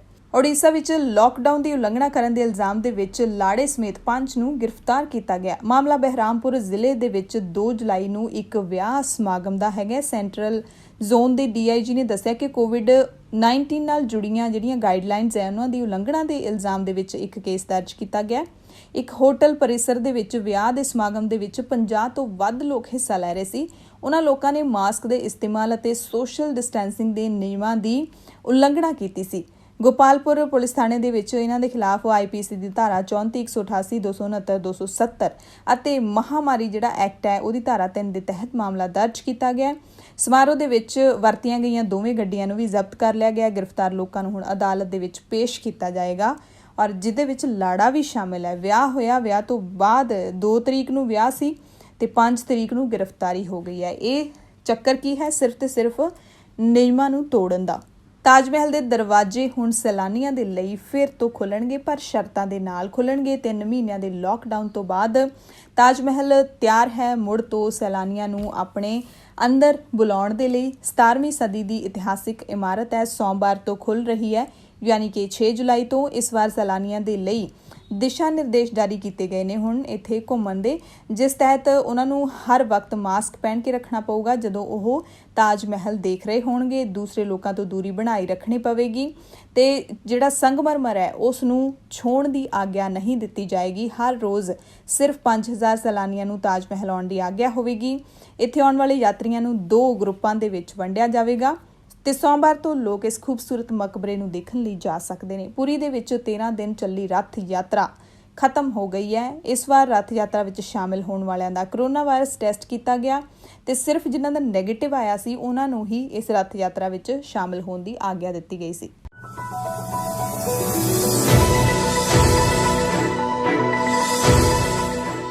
ਪ੍ਰਾਈਮ ਟਾਈਮ ਵਿੱਚ ਦੁਨੀਆ ਭਰ ਦੀਆਂ ਖਬਰਾਂ ਦੇ ਵਿੱਚ ਸਭ ਤੋਂ ਪਹਿਲਾਂ ਦੁਬਈ ਦੀ ਖਬਰ ਹੈ, ਜਿੱਥੇ 110 ਦਿਨਾਂ ਬਾਅਦ UAE ਦੇ ਦੁਬਈ ਵਿਚਲੇ ਗੁਰੂ ਨਾਨਕ ਦਰਬਾਰ ਗੁਰਦੁਆਰੇ ਨੂੰ ਮੁੜ ਖੋਲ੍ਹ ਦਿੱਤਾ ਗਿਆ। ਗਲਫ ਨਿਊਜ਼ ਦੇ ਮੁਤਾਬਿਕ ਦੇਸ਼ ਭਰ ਵਿੱਚ ਮਸਜਿਦਾਂ ਅਤੇ ਦੁਬਈ ਦਾ ਇਕਲੌਤਾ ਹਿੰਦੂ ਮੰਦਿਰ ਕਰੋਨਾ ਕਾਰਨ ਮਾਰਚ ਦੇ ਅੱਧ ਤੋਂ ਬੰਦ ਹੋਣ ਤੋਂ ਬਾਅਦ ਪਿਛਲੇ ਹਫ਼ਤੇ ਦੁਬਾਰਾ ਖੋਲ੍ਹੇ ਗਏ ਨੇ ਤੇ ਗੁਰਦੁਆਰਾ ਵੀ ਸ਼ਨੀਵਾਰ ਨੂੰ ਖੋਲ੍ਹ ਦਿੱਤਾ ਗਿਆ। ਗੁਰਦੁਆਰਾ ਸਾਹਿਬ ਆਉਣ ਵਾਲੀ ਸੰਗਤ ਲਈ ਹਾਲਾਂਕਿ ਕੁਝ ਸ਼ਰਤਾਂ ਨੇ ਜਿਹੜੀਆਂ ਉਹ ਜ਼ਰੂਰੀ ਤੌਰ ਤੇ ਰੱਖੀਆਂ ਗਈਆਂ ਨੇ। ਅਮਰੀਕਾ ਦੇ ਵਿੱਚ 4 ਜੁਲਾਈ ਨੂੰ ਆਜ਼ਾਦੀ ਦਿਹਾੜਾ ਮਨਾਇਆ ਜਾਂਦਾ ਹੈ, ਪਰ ਸਰਕਾਰ ਨੇ ਇਸ ਵਾਰ ਲੋਕਾਂ ਨੂੰ ਕਰੋਨਾ ਵਾਇਰਸ ਫੈਲਣ ਦੇ ਕਾਰਨ ਆਜ਼ਾਦੀ ਦਿਹਾੜਾ ਸਾਦਗੀ ਨਾਲ ਮਨਾਉਣ ਦੀ ਅਪੀਲ ਕੀਤੀ ਸੀ। ਕਈ ਸ਼ਹਿਰਾਂ ਦੇ ਵਿੱਚ ਪਰੇਡ ਰੱਦ ਕਰ ਦਿੱਤੀ ਗਈ, ਸਮੁੰਦਰੀ ਕੰਢੇ ਵੀ ਬੰਦ ਨੇ, ਆਤਿਸ਼ਬਾਜ਼ੀ ਦੇ ਪ੍ਰੋਗਰਾਮ ਵੀ ਰੋਕ ਦਿੱਤੇ ਗਏ। ਪ੍ਰਸ਼ਾਸਨ ਮੁਤਾਬਿਕ ਇਹ ਸਾਰੇ ਕਦਮ ਇਸ ਲਈ ਚੁੱਕੇ ਜਾ ਰਹੇ ਨੇ ਤਾਂ ਕਿ ਲੋਕਾਂ ਦੇ ਵੱਡੇ ਇਕੱਠ ਨੂੰ ਰੋਕਿਆ ਜਾ ਸਕੇ। ਤੇ ਅਮਰੀਕਾ ਵਿੱਚ ਵਸਦੇ ਸਿੱਖਾਂ ਨੇ ਵੀ ਵੱਖਰੇ ਤਰੀਕੇ ਦੇ ਨਾਲ ਆਜ਼ਾਦੀ ਦਿਹਾੜਾ ਮਨਾਇਆ ਹੈ। ਕੋਵਿਡ-19 ਤੋਂ ਪ੍ਰਭਾਵਿਤ ਲੋਕਾਂ ਨੂੰ ਸਿੱਖ ਭਾਈਚਾਰੇ ਨੇ ਰਾਸ਼ਨ ਅਤੇ ਮਾਸਕ ਵੰਡੇ। ਕੈਲੀਫੋਰਨੀਆ ਦੇ ਵਿੱਚ ਗੁਰਦੁਆਰਾ ਫਰੀਮੌਂਟ ਅਤੇ AGPC ਦਾ ਇਹ ਸਾਂਝਾ ਉਦਮ ਸੀਗਾ ਤੇ ਕਰੋਨਾ ਵਾਇਰਸ ਦੇ ਮੱਦੇਨਜ਼ਰ ਕੋਈ ਵੀ ਵੱਡਾ ਇਕੱਠ ਹੈ ਜਿਹੜਾ ਸਿੱਖ ਸੰਗਤ ਦੇ ਵੱਲੋਂ ਨਹੀਂ ਕੀਤਾ ਗਿਆ, ਪਰ ਲੋੜਵੰਦਾਂ ਨੂੰ ਰਾਸ਼ਨ ਤੇ ਮਾਸਕ ਵੰਡੇ ਗਏ। ਅਗਲੀ ਖਬਰ ਪਾਕਿਸਤਾਨ ਤੋਂ ਹੈ, ਜਿੱਥੇ ਪਿਸ਼ਾਵਰ ਦੇ ਵਿੱਚ ਜਿਹੜਾ ਰੇਲ ਗੱਡੀ ਅਤੇ ਵੈਨ ਦੇ ਵਿਚਕਾਰ ਦਰਦਨਾਕ ਹਾਦਸਾ ਵਾਪਰਿਆ ਸੀ। ਉਸ ਹਾਦਸੇ ਵਿੱਚ ਮਾਰੇ ਗਏ 21 ਪਾਕਿਸਤਾਨੀ ਸਿੱਖ ਸ਼ਰਧਾਲੂਆਂ ਵਿੱਚੋਂ 4 ਮੈਂਬਰ ਇੱਕ ਹੀ ਪਰਿਵਾਰ ਦੇ ਸਨ, ਜਿਹੜੇ ਕਿ ਨਨਕਾਣਾ ਸਾਹਿਬ ਵਿੱਚ ਰਿਸ਼ਤੇਦਾਰ ਦੇ ਭੋਗ ਵਿੱਚ ਸ਼ਮੂਲੀਅਤ ਤੋਂ ਬਾਅਦ ਘਰ ਪਰਤ ਰਹੇ ਸੀਗੇ। ਦ ਐਕਸਪ੍ਰੈਸ ਟ੍ਰਿਬਿਊਨ ਦੀ ਰਿਪੋਰਟ ਦੇ ਮੁਤਾਬਿਕ ਕਾਕਾ ਸਿੰਘ, ਭੁਪਿੰਦਰ ਸਿੰਘ, ਜੈ ਸਿੰਘ ਅਤੇ ਭੁਪਿੰਦਰ ਸਿੰਘ ਦੀ ਪਤਨੀ ਇੱਕ ਰਿਸ਼ਤੇਦਾਰ ਦੇ ਭੋਗ ਤੋਂ ਬਾਅਦ ਆਪਣੇ ਘਰ ਵਾਪਸ ਪਰਤ ਰਹੇ ਸੀ ਤੇ ਸ਼ੇਖੂਪੁਰਾ ਜ਼ਿਲ੍ਹੇ ਦੇ ਵਿੱਚ ਰੇਲਵੇ ਕ੍ਰਾਸਿੰਗ ਤੇ ਇਹ ਹਾਦਸਾ ਵਾਪਰ ਗਿਆ। ਜੈ ਸਿੰਘ ਪਿਛਲੇ 10 ਸਾਲਾਂ ਤੋਂ ਖੈਬਰ ਪਖਤੂਨਵਾ ਦੀ ਰਾਜਧਾਨੀ ਗੁਰਦੁਆਰਾ ਭਾਈ ਜੋਗਾ ਸਿੰਘ ਦੇ ਵਿੱਚ ਬੱਚਿਆਂ ਨੂੰ ਗੁਰਬਾਣੀ ਕੀਰਤਨ ਸਿਖਾ ਰਹੇ ਸੀਗੇ। ਮੁਹੱਲਾ ਜੋਗਨ ਸ਼ਾਹ ਜਿੱਥੇ ਉਹ ਰਹਿੰਦੇ ਸੀ, ਉਥੋਂ ਦੇ ਗੁਆਂਢੀ ਰਵਿੰਦਰ ਸਿੰਘ ਨੇ ਦੱਸਿਆ ਕਿ ਮੁਹੱਲੇ ਦੇ ਵਿੱਚ ਅਜਿਹਾ ਕੋਈ ਪਰਿਵਾਰ ਨਹੀਂ ਹੋਏਗਾ ਜਿਸ ਦਾ ਹਾਦਸੇ 'ਚ ਮਾਰੇ ਗਏ 21 ਸਿੱਖਾਂ ਨਾਲ ਕੋਈ ਵੀ ਰਿਸ਼ਤਾ ਨਾ ਹੋਵੇ।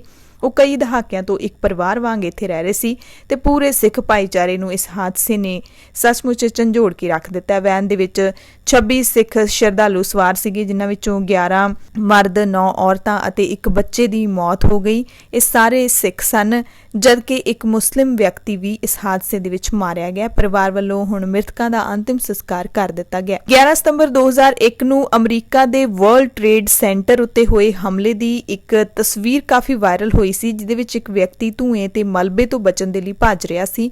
ਉਸ ਦੀ ਵੀ ਕਰੋਨਾ ਵਾਇਰਸ ਦੇ ਕਾਰਨ ਅਮਰੀਕਾ ਦੇ ਵਿੱਚ ਮੌਤ ਹੋ ਗਈ ਹੈ। ਪਰਿਵਾਰ ਨੇ ਇਸ ਬਾਰੇ ਜਾਣਕਾਰੀ ਦਿੱਤੀ ਹੈ। ਪਾਮ ਬੀਚ ਪੋਸਟ ਦੇ ਮੁਤਾਬਿਕ ਨਿਊਯਾਰਕ ਵਿੱਚ ਸਥਿਤ ਇਲੈਕਟ੍ਰੀਕਲ ਇੰਜੀਨੀਅਰ ਸਟੀਫਨ ਕੂਪਰ ਦੀ 28 ਮਾਰਚ ਨੂੰ ਡੇਲੇਰੇ ਬੀਚ ਮੈਡੀਕਲ ਸੈਂਟਰ ਦੇ ਵਿੱਚ ਕੋਵਿਡ-19 ਦੇ ਕਾਰਨ ਮੌਤ ਹੋ ਗਈ ਸੀ। 78 ਸਾਲ ਦਾ ਸੀ, ਪਰ ਹੁਣ ਇਹ ਖਬਰ ਹੈ ਜਿਹੜੀ ਉਹ ਬਾਹਰ ਆਈ ਹੈ ਕਿ ਉਹੀ ਵਿਅਕਤੀ ਹੈ ਜਿਸ ਦੀ ਫੋਟੋ ਹੈ ਜਿਹੜੀ ਫੋਟੋਗ੍ਰਾਫਰ ਦੇ ਵੱਲੋਂ ਖਿੱਚੀ ਸੀਗੀ, ਉਹ ਦੁਨੀਆ ਭਰ ਦੇ ਅਖਬਾਰਾਂ ਤੇ ਰਸਾਲਿਆਂ ਦੇ ਵਿੱਚ ਪ੍ਰਕਾਸ਼ਿਤ ਹੋਈ ਸੀ ਅਤੇ ਉਹ ਤਸਵੀਰ ਨਿਊਯਾਰਕ ਦੇ ਵਿੱਚ 9/11 ਦੀ ਮੈਮੋਰੀਅਲ ਅਜਾਇਬ ਘਰ ਦੇ ਵਿੱਚ ਵੀ ਲਾਈ ਗਈ ਹੈ। ਕੈਨੇਡਾ ਦੇ ਪ੍ਰਧਾਨ ਮੰਤਰੀ ਜਸਟਿਨ ਟਰੂਡੋ ਦੀ ਰਿਹਾਇਸ਼ ਦੇ ਗੇਟ ਉੱਤੇ ਟੱਕਰ ਮਾਰਨ ਵਾਲੇ ਵਿਅਕਤੀ ਖਿਲਾਫ ਪੁਲਿਸ ਨੇ ਹਥਿਆਰ ਰੱਖਣ ਅਤੇ ਧਮਕੀਆਂ ਦੇਣ ਸਮੇਤ 22 ਧਾਰਾਵਾਂ ਤਹਿਤ ਕੇਸ ਦਰਜ ਕੀਤਾ ਹੈ। ਰਾਇਲ ਕੈਨੇਡੀਅਨ ਮਾਊਂਟਡ ਪੁਲਿਸ ਦੇ ਡਿਪਟੀ ਕਮਿਸ਼ਨਰ ਮਾਈਕ ਦੋਹੇਮੇ ਨੇ ਕਿਹਾ ਕਿ ਮੁਲਜ਼ਮ ਕੋਰੀ ਹਰੇਨ ਨੂੰ ਵੀਰਵਾਰ ਨੂੰ ਗ੍ਰਿਫਤਾਰ ਕਰ ਲਿਆ ਗਿਆ ਸੀ। ਉਸ ਕੋਲੋਂ ਕਈ ਹਥਿਆਰ ਵੀ ਬਰਾਮਦ ਹੋਏ ਸੀ। ਕੈਨੇਡਾ ਦੇ ਹਥਿਆਰਬੰਦ ਦਸਤੇ ਦੇ ਮੈਂਬਰ ਤੇ ਮੈਨੀਟੋਬਾ ਵਿੱਚ ਕਾਰੋਬਾਰੀ ਹਰੇਨ ਦਾ ਅਦਾਲਤ ਨੇ 17 ਜੁਲਾਈ ਤੱਕ ਰਿਮਾਂਡ ਲਿਆ ਹੈਗਾ। ਪੁਲਿਸ ਦਾ ਮੰਨਣਾ ਹੈ ਕਿ ਉਸ ਦੀ ਇਸ ਹਰਕਤ ਪਿੱਛੇ ਕਿਸੇ ਹੋਰ ਦਾ ਹੱਥ ਨਹੀਂ ਹੈ, ਉਸੇ ਨੇ ਇਸ ਘਟਨਾ ਨੂੰ ਅੰਜਾਮ ਦਿੱਤਾ ਹੈ ਤੇ 22 ਧਾਰਾਵਾਂ ਲਾਈਆਂ ਗਈਆਂ ਨੇ। ਪਾਕਿਸਤਾਨ ਦੇ ਪ੍ਰਧਾਨ ਮੰਤਰੀ ਇਮਰਾਨ ਖਾਨ ਨੇ ਜਦੋਂ ਭਾਰਤ ਚੀਨ ਦੇ ਵਿੱਚ ਤਣਾਅ ਚੱਲ ਰਿਹਾ ਤਾਂ ਇੱਕ ਵੱਡਾ ਬਿਆਨ ਦਿੱਤਾ ਹੈ ਕਿ ਪਾਕਿਸਤਾਨ ਦੀ ਸਰਕਾਰ ਚੀਨ ਪਾਕਿਸਤਾਨ ਆਰਥਿਕ ਲਾਂਘਾ ਹਰ ਹਾਲ ਵਿੱਚ ਮੁਕੰਮਲ ਕਰਕੇ ਰਹੇਗੀ। ਉਨ੍ਹਾਂ ਕਿਹਾ ਕਿ $60 ਅਰਬ ਦਾ ਇਹ ਪ੍ਰੋਜੈਕਟ ਦੋਵੇਂ ਮੁਲਕਾਂ ਵਿਚਕਾਰ ਦੋਸਤੀ ਦਾ ਸੂਚਕ ਹੈ। ਪਾਕਿਸਤਾਨ ਦੇ ਸਮਾਜਿਕ ਆਰਥਿਕ ਦੇ ਵਿਕਾਸ ਦੇ ਲਈ ਲਾਹੇਵੰਦ ਹੈ ਤੇ ਇਸ ਦੇ ਨਾਲ ਦੇਸ਼ ਦਾ ਭਵਿੱਖ ਹੈ ਜਿਹੜਾ ਉਹ ਸੁਨਹਿਰਾ ਹੋਏਗਾ। ਭਾਰਤ ਨੇ ਇਸ ਪ੍ਰੋਜੈਕਟ ਦੇ ਉੱਤੇ ਚੀਨ ਦੇ ਕੋਲ ਵਿਰੋਧ ਆਪਣਾ ਪ੍ਰਗਟ ਕੀਤਾ ਸੀ ਕਿਉਂਕਿ ਇਹ ਮਕਬੂਜ਼ਾ ਕਸ਼ਮੀਰ ਦੇ ਵਿੱਚੋਂ ਹੋ ਕੇ ਨਿਕਲਦਾ ਹੈ। ਹੁਣ ਕੋਰੋਨਾ ਵਾਇਰਸ ਦੀਆਂ ਖਬਰਾਂ ਤੁਹਾਨੂੰ ਦੱਸ ਦਿੰਦੇ ਹਾਂ। WHO ਦੇ ਮੁਤਾਬਿਕ ਦੁਨੀਆ ਭਰ ਦੇ ਵਿੱਚ COVID-19 ਦਾ ਹੁਣ ਤੱਕ ਦਾ ਸਭ ਤੋਂ ਵੱਡਾ ਅੰਕੜਾ ਸਾਹਮਣੇ ਆਇਆ ਹੈ ਕਿਉਂਕਿ ਕੋਰੋਨਾ ਵਾਇਰਸ ਦੇ ਇੱਕ ਦਿਨ ਵਿੱਚ ਹੀ 2,12,000 ਤੋਂ ਵੱਧ ਨਵੇਂ ਮਾਮਲੇ ਦਰਜ ਕੀਤੇ ਗਏ ਨੇ ਤੇ ਰੋਜ਼ਾਨਾ ਦਰਜ ਕੀਤੇ ਜਾਣ ਵਾਲੇ ਮਾਮਲਿਆਂ ਦੇ ਵਿੱਚ ਇਹ ਸਭ ਤੋਂ ਵੱਡਾ ਅੰਕੜਾ ਹੈ। ਰੂਸ ਵਿੱਚ COVID-19 ਦੇ 6,736 ਨਵੇਂ ਮਾਮਲੇ ਦਰਜ ਕੀਤੇ ਗਏ ਨੇ ਤੇ ਕੁੱਲ ਮਾਮਲਿਆਂ ਦੀ ਗਿਣਤੀ ਵੱਧ ਕੇ 6,81,251 ਹੋ ਗਈ ਹੈ। ਸਾਊਦੀ ਅਰਬ ਅਤੇ ਸੰਯੁਕਤ ਅਰਬ ਅਮੀਰਾਤ ਦੇ ਵਿੱਚ ਕਰਫਿਊ ਹਟਾਉਣ ਤੋਂ ਬਾਅਦ ਕੋਰੋਨਾ ਸੰਕਟ ਹੋਰ ਡੂੰਘਾ ਹੋ ਗਿਆ। ਸਾਊਦੀ ਅਰਬ ਵਿੱਚ COVID-19 ਦੇ ਮਾਮਲੇ ਵੱਧ ਕੇ 2 ਲੱਖ ਤੋਂ ਵੱਧ ਹੋ ਗਏ ਨੇ। ਗੁਆਂਢੀ ਮੁਲਕ ਸੰਯੁਕਤ ਅਰਬ ਅਮੀਰਾਤ ਦੇ ਵਿੱਚ ਮਾਮਲਿਆਂ ਦੀ ਗਿਣਤੀ 50,000 ਪਾਰ ਕਰ ਗਈ ਹੈ। ਪਿਛਲੇ ਮਹੀਨੇ ਹੀ ਅਰਬ ਦੀਆਂ ਇਹਨਾਂ ਦੋ ਵੱਡੀਆਂ ਅਰਥ ਵਿਵਸਥਾ ਵਿੱਚ ਕਰਫਿਊ ਪੂਰੀ ਤਰ੍ਹਾਂ ਨਾਲ ਹਟਾ ਦਿੱਤਾ ਗਿਆ ਸੀ। ਦੋਵਾਂ ਹੀ ਮੁਲਕਾਂ ਵਿੱਚ 15 ਮਾਰਚ ਦੇ ਕਰੀਬ ਲਾਕਡਾਊਨ ਨਾਲ ਜੁੜੀਆਂ ਪਾਬੰਦੀਆਂ ਨੇ ਜਿਹੜੀਆਂ ਉਹ ਲਾਗੂ ਕੀਤੀਆਂ ਗਈਆਂ ਸੀ। ਹੌਲੀ-ਹੌਲੀ ਪਾਬੰਦੀਆਂ ਹਟਾਉਣ ਦਾ ਫੈਸਲਾ ਲਿਆ ਗਿਆ। ਕਾਰੋਬਾਰ ਅਤੇ ਜਨਤਕ ਥਾਵਾਂ ਨੂੰ ਫਿਰ ਤੋਂ ਖੋਲ੍ਹ ਦਿੱਤਾ ਗਿਆ ਸੀ। ਖਾੜੀ ਦੇ ਦੂਸਰੇ ਮੁਲਕਾਂ ਦੇ ਵਿੱਚ ਲਾਕਡਾਊਨ ਦੇ ਵਿੱਚ ਛੋਟ ਜਿਹੜੀ ਉਹ ਦਿੱਤੀ ਜਾਣ ਲੱਗੀ ਹੈ। ਹਾਲਾਂਕਿ ਕੁਵੈਤ ਦੇ ਵਿੱਚ ਅੰਸ਼ਿਕ ਯਾਨੀ ਕਿ ਥੋੜਾ ਕਰਫਿਊ ਜਾਰੀ ਰੱਖਣ ਦਾ ਫੈਸਲਾ ਲਿਆ ਗਿਆ। ਬਹਿਰੀਨ ਤੇ ਓਮਾਨ ਵਿੱਚ ਤਾਂ ਜੀ ਕੋਈ ਪਾਬੰਦੀ ਹੀ ਨਹੀਂ ਲਾਈ ਗਈ ਸੀ। ਖਾੜੀ ਦੇਸ਼ਾਂ ਵਿੱਚ ਸਾਊਦੀ ਅਰਬ ਕੋਰੋਨਾ ਸੰਕਟ ਨਾਲ ਸਭ ਤੋਂ ਜ਼ਿਆਦਾ ਪ੍ਰਭਾਵਿਤ ਹੈ। ਆਸਟ੍ਰੇਲੀਆ ਦੇ ਵਿਕਟੋਰੀਆ ਦੇ ਵਿੱਚ ਸ਼ਨੀਵਾਰ ਤੋਂ ਹੁਣ ਤੱਕ 67 ਨਵੇਂ ਮਾਮਲੇ ਸਾਹਮਣੇ ਆਏ ਨੇ। ਸਟੇਟ ਪ੍ਰੀਮੀਅਰ ਡੈਨੀਅਲ ਐਂਡਰਿਊਜ਼ ਨੇ ਮੈਲਬਨ ਦੇ ਵਿੱਚ ਮੁੜ ਲਾਕਡਾਊਨ ਦੇ ਫੈਸਲੇ ਤੇ ਕਿਹਾ ਕਿ ਭਾਵੇਂ ਕਿ ਇੱਥੋਂ ਦੇ ਵਸਨੀਕਾਂ ਦੇ ਲਈ ਇਹ ਚੰਗਾ ਤਜਰਬਾ ਨਹੀਂ ਹੋਣ ਜਾ ਰਿਹਾ, ਪਰ ਇਹ ਸਜ਼ਾ ਨਹੀਂ ਬਲਕਿ ਸਾਡੀ ਸੁਰੱਖਿਆ ਦੇ ਬਾਰੇ ਹੈ। ਵਿਕਟੋਰੀਆ ਦੇ ਮੁੱਖ ਸਿਹਤ ਅਧਿਕਾਰੀ ਬ੍ਰੇਟ ਸੂਟਨ ਨੇ ਚੇਤਾਵਨੀ ਦਿੱਤੀ ਹੈ ਕਿ ਵਾਇਰਸ ਦੇ ਫੈਲਣ ਦੀ ਇੱਥੇ ਸੱਚਮੁੱਚ ਵਿਸਫੋਟਕ ਸੰਭਾਵਨਾ ਹੈ। ਬ੍ਰਿਟੇਨ ਦੇ ਵਿੱਚ ਲਾਕਡਾਊਨ ਹਟਣ ਤੋਂ ਬਾਅਦ ਪਹਿਲੀ ਵਾਰੀ ਬ੍ਰਿਟੇਨ ਵਾਸੀ ਰਾਤ ਨੂੰ ਬਾਹਰ ਨਿਕਲੇ। ਲੋਕਾਂ ਨੂੰ ਲਾਕਡਾਊਨ ਤੋਂ ਵੱਡੀ ਰਾਹਤ ਦਿੰਦਿਆਂ ਸਰਕਾਰ ਨੇ ਪਬ, ਸੈਲੂਨ, ਰੈਸਟੋਰੈਂਟ ਤੇ ਸਿਨੇਮਾ ਘਰ ਖੋਲ੍ਹ ਦਿੱਤੇ ਨੇ। ਹਾਲਾਂਕਿ ਇਹਨਾਂ ਸਾਰੀਆਂ ਥਾਵਾਂ ਤੇ ਸਰੀਰਕ ਦੂਰੀ ਦੇ ਨਿਯਮ ਹਾਲੇ ਵੀ ਲਾਗੂ ਰਹਿਣਗੇ। ਪ੍ਰਧਾਨ ਮੰਤਰੀ ਬੋਰਿਸ ਜੌਨਸਨ ਨੇ ਇੱਕ ਸੁਨੇਹਾ ਦਿੱਤਾ ਹੈ, ਲੋਕਾਂ ਨੂੰ ਸਮਝਦਾਰੀ ਤੋਂ ਕੰਮ ਲੈਣ ਦੀ ਬੇਨਤੀ ਕੀਤੀ ਹੈ। ਸਰਕਾਰ ਨੇ ਇਹ ਕਦਮ ਮੁਲਕ ਦੀ ਆਰਥਿਕਤਾ ਤੇ ਪਏ ਲਾਕਡਾਊਨ ਦੇ ਅਸਰ ਨੂੰ ਘਟਾਉਣ ਦੇ ਲਈ ਚੁੱਕਿਆ ਹੈ। ਇਸ ਦੌਰਾਨ ਬ੍ਰਿਟੇਨ ਦੇ ਵਿੱਚ ਕੋਰੋਨਾ ਵਾਇਰਸ ਕਾਰਨ ਆਪਣੀ ਜਾਨ ਗਵਾਉਣ ਵਾਲਿਆਂ ਦੀ ਯਾਦ ਵਿੱਚ ਲੋਕਾਂ ਨੇ ਆਪਣੀਆਂ ਖਿੜਕੀਆਂ ਦੇ ਵਿੱਚ ਰੌਸ਼ਨੀਆਂ ਵੀ ਕੀਤੀਆਂ। ਬ੍ਰਿਟੇਨ ਦੀ ਨੈਸ਼ਨਲ ਹੈਲਥ ਸਿਸਟਮ ਦੇ ਸਨਮਾਨ ਵਜੋਂ ਜਨਤਕ ਇਮਾਰਤਾਂ ਨੂੰ ਨੀਲੇ ਰੰਗ ਦੇ ਨਾਲ ਬਰਤਾਨੀਆ ਦੇ ਵਿੱਚ ਰੁਸ਼ਨਾਇਆ ਗਿਆ। ਈਰਾਨ ਦੇ ਵਿੱਚ ਵੀ ਮਹਾਮਾਰੀ ਦੀ ਦੂਸਰੀ ਲਹਿਰ ਦਾ ਖਦਸ਼ਾ ਪ੍ਰਗਟ ਕੀਤਾ ਜਾ ਰਿਹਾ ਹੈ, ਜਿਸ ਦੇ ਕਾਰਨ ਜਨਤਕ ਥਾਵਾਂ ਤੇ ਮਾਸਕ ਪਹਿਨਣ ਨੂੰ ਲੈ ਕੇ ਨਵਾਂ ਕਾਨੂੰਨ ਲਾਗੂ ਕੀਤਾ ਜਾ ਰਿਹਾ ਹੈ। ਈਰਾਨ ਦੇ ਰਾਸ਼ਟਰਪਤੀ ਹਸਨ ਰੂਹਾਨੀ ਨੇ ਕਿਹਾ ਕਿ ਨਿਯਮ ਤੋੜਨ ਵਾਲਿਆਂ ਦੀਆਂ ਸਰਕਾਰੀ ਸਹੂਲਤਾਂ ਬੰਦ ਕਰ ਦਿੱਤੀਆਂ ਜਾਣਗੀਆਂ। ਦਫ਼ਤਰਾਂ, ਦੁਕਾਨਾਂ ਜਾਂ ਕੰਮ ਦੀਆਂ ਥਾਵਾਂ ਤੇ ਨਿਯਮ ਤੋੜਨ ਤੇ ਉਹਨਾਂ ਨੂੰ 1 ਹਫ਼ਤੇ ਦੇ ਲਈ ਘਰ ਵਿੱਚ ਬੰਦ ਕੀਤਾ ਜਾਏਗਾ। ਈਰਾਨ ਵਿੱਚ COVID-19 ਦੇ ਮਾਮਲਿਆਂ ਵਿੱਚ ਅਪ੍ਰੈਲ ਤੋਂ ਕਮੀ ਆਉਣੀ ਸ਼ੁਰੂ ਹੋ ਗਈ ਸੀ, ਪਰ ਫਿਰ ਤੋਂ ਤੇਜ਼ੀ ਆਉਣ ਤੋਂ ਬਾਅਦ 5 ਸੂਬਿਆਂ ਦੇ ਸ਼ਹਿਰਾਂ ਤੇ ਕਸਬਿਆਂ ਦੇ ਵਿੱਚ ਮੁੜ ਤੋਂ ਲਾਕਡਾਊਨ ਇੱਥੇ ਲਾਗੂ ਕੀਤਾ ਗਿਆ। WHO ਦੇ ਵੱਲੋਂ ਹਾਈਡਰੋਕਸੀਕਲੋਰੋਕੁਇਨ ਅਤੇ ਲੋਪੀਨੇਵਰ ਰਿਟੋਨਾਵਰ ਦਵਾਈ ਦੀ ਵਰਤੋਂ ਹੈ ਜਿਹੜੀ ਉਹ ਬੰਦ ਕਰਨ ਨੂੰ ਕਿਹਾ ਜਾ ਰਿਹਾ ਹੈ। WHO ਨੇ ਕਿਹਾ ਕਿ ਕੋਰੋਨਾ ਦੇ ਮਰੀਜ਼ਾਂ ਤੇ ਹਾਈਡਰੋਕਸੀਕਲੋਰੋਕੁਇਨ ਅਤੇ ਲੋਪੀਨੇਵਰ ਰਿਟੋਨਾਵਰ ਦਵਾਈ ਹੈ ਜਿਹੜੀ ਉਸ ਦੀ ਵਰਤੋਂ ਨਹੀਂ ਕੀਤੀ ਜਾਣੀ ਚਾਹੀਦੀ। ਮਲੇਰੀਏ ਦੇ ਇਲਾਜ ਲਈ ਵਰਤੀ ਜਾਣ ਵਾਲੀ ਹਾਈਡਰੋਕਸੀਕਲੋਰੋਕੁਇਨ ਅਤੇ HIV ਦੇ ਮਰੀਜ਼ਾਂ ਨੂੰ ਦਿੱਤੀ ਜਾਣ ਵਾਲੀ ਦਵਾਈ ਲੋਪੀਨੇਵਰ ਰਿਟੋਨਾਵਰ ਨਾਲ ਕੋਰੋਨਾ ਮਰੀਜ਼ਾਂ ਦੀ ਮੌਤ ਦਰ ਨੂੰ ਠੱਲ ਪਾਉਣ ਦੇ ਵਿੱਚ ਕੋਈ ਸਫਲਤਾ ਨਹੀਂ ਮਿਲੀ ਹੈ, ਜਿਸ ਤੋਂ ਬਾਅਦ ਇਹ ਫੈਸਲਾ ਲਿਆ ਗਿਆ ਕਿ ਇਹਨਾਂ ਦੀ ਵਰਤੋਂ ਬੰਦ ਕੀਤੀ ਜਾਵੇ। COVID-19 ਦੇ ਟੀਕੇ ਦੀ ਗੱਲ ਜ਼ਰੂਰ ਕਰ ਲੈਂਦੇ ਹਾਂ ਹੁਣ, ਕਿਉਂਕਿ ਦੁਨੀਆ ਭਰ ਦੇ ਵਿੱਚ ਲੱਖਾਂ ਲੋਕਾਂ ਦੀ ਮੌਤ ਹੋ ਚੁੱਕੀ ਹੈ ਤੇ ਵੱਡੀ ਗਿਣਤੀ ਦੇ ਵਿੱਚ ਲੋਕ ਇਸ ਬਿਮਾਰੀ ਤੋਂ ਪ੍ਰਭਾਵਿਤ ਨੇ, ਪਰ ਹਾਲੇ ਤੱਕ ਕੋਈ ਅਜਿਹਾ ਇਲਾਜ ਨਹੀਂ ਬਣਿਆ ਜਿਸ ਦੇ ਨਾਲ ਲੋਕਾਂ ਨੂੰ ਇਸ ਬਿਮਾਰੀ ਤੋਂ ਮਰਨ ਤੋਂ ਬਚਾਇਆ ਜਾ ਸਕੇ। ਪਰ ਇਸ ਦਾ ਟੀਕਾ ਬਣਾਉਣ ਦੇ ਲਈ ਦੁਨੀਆ ਦੀਆਂ ਵੱਖ-ਵੱਖ ਥਾਵਾਂ ਤੇ ਖੋਜ ਹੈ ਜਿਹੜੀ ਉਹ ਲਗਾਤਾਰ ਜਾਰੀ ਹੈ। ਦੱਸ ਦਈਏ ਕਿ ਹੁਣ ਤੱਕ ਦੁਨੀਆ ਭਰ ਵਿੱਚ 150 ਤੋਂ ਜ਼ਿਆਦਾ ਵੱਖ-ਵੱਖ ਦਵਾਈਆਂ ਨੂੰ ਲੈ ਕੇ ਰਿਸਰਚ ਹੋ ਚੁੱਕੀ ਹੈ। ਇਹਨਾਂ ਵਿੱਚ ਜ਼ਿਆਦਾਤਰ ਦਵਾਈਆਂ ਹਾਲੇ ਵੀ ਵਰਤੀਆਂ ਜਾ ਚੁੱਕੀਆਂ ਨੇ, ਵਰਤੀਆਂ ਜਾ ਰਹੀਆਂ ਨੇ, ਜਿਨ੍ਹਾਂ ਨੂੰ ਇਸ ਦੇ ਇਲਾਜ ਦੇ ਵਿੱਚ ਅਜ਼ਮਾ ਕੇ ਦੇਖਿਆ ਜਾ ਚੁੱਕਾ ਹੈ। WHO ਨੇ ਵੀ ਸਭ ਤੋਂ ਕਾਰਗਰ ਇਲਾਜ ਦੇ ਐਕਸਪੈਰੀਮੈਂਟ ਦੇ ਲਈ ਇੱਕ ਸੋਲੀਡੈਰਿਟੀ ਟ੍ਰਾਇਲ ਸ਼ੁਰੂ ਕੀਤਾ ਹੈ। ਬ੍ਰਿਟੇਨ ਦਾ ਕਹਿਣਾ ਹੈ ਕਿ ਉਹਨਾਂ ਦੀ ਰਿਕਵਰੀ ਟ੍ਰਾਇਲ ਸਭ ਤੋਂ ਵੱਡੀ ਹੈ। ਇਸ ਦੇ ਵਿੱਚ 5000 ਤੋਂ ਵੱਧ ਮਰੀਜ਼ਾਂ ਨੂੰ ਹੁਣ ਤੱਕ ਸ਼ਾਮਲ ਕੀਤਾ ਜਾ ਚੁੱਕਿਆ ਹੈ। ਇਸ ਤੋਂ ਇਲਾਵਾ ਦੁਨੀਆ ਭਰ ਦੇ ਵਿੱਚ ਕਈ ਸਾਰੇ ਰਿਸਰਚ ਸੈਂਟਰ ਅਜਿਹੇ ਨੇ ਜੋ ਕਰੋਨਾ ਨਾਲ ਠੀਕ ਹੋ ਚੁੱਕੇ ਮਰੀਜ਼ਾਂ ਦੇ ਖੂਨ ਦਾ ਇਸਤੇਮਾਲ ਇਲਾਜ ਦੇ ਵਿੱਚ ਕਰ ਰਹੇ ਨੇ, ਯਾਨੀ ਕਿ ਪਲਾਜ਼ਮਾ ਥੈਰੇਪੀ ਹੈ ਜਿਹੜੀ ਉਹਦੇ ਨਾਲ ਕਰੋਨਾ ਮਰੀਜ਼ਾਂ ਦਾ ਇਲਾਜ ਹੈ ਜਿਹੜਾ ਉਹ ਕੀਤਾ ਜਾ ਰਿਹਾ ਹੈ। ਭਾਰਤ ਦੇ ਵਿੱਚ ਵੀ ਦਿੱਲੀ ਸਮੇਤ ਕਈ ਥਾਵਾਂ ਤੇ ਪਲਾਜ਼ਮਾ ਥੈਰੇਪੀ ਦੇ ਨਾਲ ਇਲਾਜ ਕਰਨ ਦੀ ਇਜਾਜ਼ਤ ਉਹ ਦਿੱਤੀ ਜਾ ਚੁੱਕੀ ਹੈ। ਪੰਜਾਬ, ਭਾਰਤ ਅਤੇ ਦੁਨੀਆ ਭਰ ਦੇ ਪ੍ਰਾਈਮ ਟਾਈਮ ਦੇ ਵਿੱਚ ਤੁਹਾਡੇ ਸਭ ਤੋਂ ਇਜਾਜ਼ਤ ਚਾਹੁੰਦੇ ਹਾਂ। ਪੰਜਾਬ ਦੇ ਵਿੱਚ ਪਰਸੋਂ ਤੋਂ ਇੱਕ ਨਵਾਂ ਨਿਯਮ ਜਿਹੜਾ ਲਾਗੂ ਹੋਣ ਜਾ ਰਿਹਾ ਹੈ, ਉਸ ਦਾ ਸਾਰਿਆਂ ਨੂੰ ਧਿਆਨ ਰੱਖਣਾ ਪਏਗਾ, ਕਿਉਂਕਿ ਪੰਜਾਬ ਦੇ ਸਾਰੇ ਜਿਹੜੇ ਬਾਰਡਰ ਨੇ ਉਹਨਾਂ ਦੇ ਉੱਤੇ ਹੁਣ ਪੰਜਾਬ ਤੋਂ ਬਾਹਰੋਂ ਆਉਣ ਵਾਲਿਆਂ ਦੀ ਚੈਕਿੰਗ ਹੈ, ਮੈਡੀਕਲ ਚੈਕਿੰਗ ਹੈ, ਉਹ ਕੀਤੀ ਜਾਏਗੀ। ਉਹਨਾਂ ਦੀ ਜਿਹੜੀ ਈ ਰਜਿਸਟ੍ਰੇਸ਼ਨ ਹੋਣੀ ਲਾਜ਼ਮੀ ਹੈ। ਦਿੱਲੀ NCR ਤੋਂ ਆਉਣ ਵਾਲੇ ਲੋਕਾਂ ਦੇ ਲਈ ਖਾਸ ਕਰਕੇ ਕਾਨੂੰਨ ਬਣਾਇਆ ਗਿਆ ਹੈਗਾ ਕਿ ਉੱਥੋਂ ਜਿਹੜੇ ਲੋਕ ਆਉਣਗੇ ਉਹਨਾਂ ਦੇ ਕੋਲ ਤਾਂ ਕੋਵਾ ਐਪ ਦੇ ਉੱਤੇ ਈ ਰਜਿਸਟ੍ਰੇਸ਼ਨ ਹੈ ਜਿਹੜੀ ਉਹ ਹੋਣੀ ਬਹੁਤ ਲਾਜ਼ਮੀ ਹੈ ਕਿ ਤੁਸੀਂ ਪੰਜਾਬ ਸੂਬੇ ਦੇ ਵਿੱਚ ਐਂਟਰ ਕਰਨਾ ਹੈ। ਸੋ ਸਾਰੇ ਤੁਸੀਂ ਆਪਣਾ ਧਿਆਨ ਰੱਖਿਓ, ਸਾਵਧਾਨੀਆਂ ਜ਼ਰੂਰ ਵਰਤਦੇ ਰਹੋ, ਮਾਸਕ ਪਾ ਕੇ ਬਾਹਰ ਨਿਕਲਿਆ ਕਰੋ, ਵਾਰ-ਵਾਰ ਹੱਥ ਜ਼ਰੂਰ ਧੋਂਦੇ ਰਹੋ ਤੇ ਲੋੜਵੰਦਾਂ ਦੀ ਮਦਦ ਜ਼ਰੂਰ ਕਰਦੇ ਰਹੋ। ਧੰਨਵਾਦ।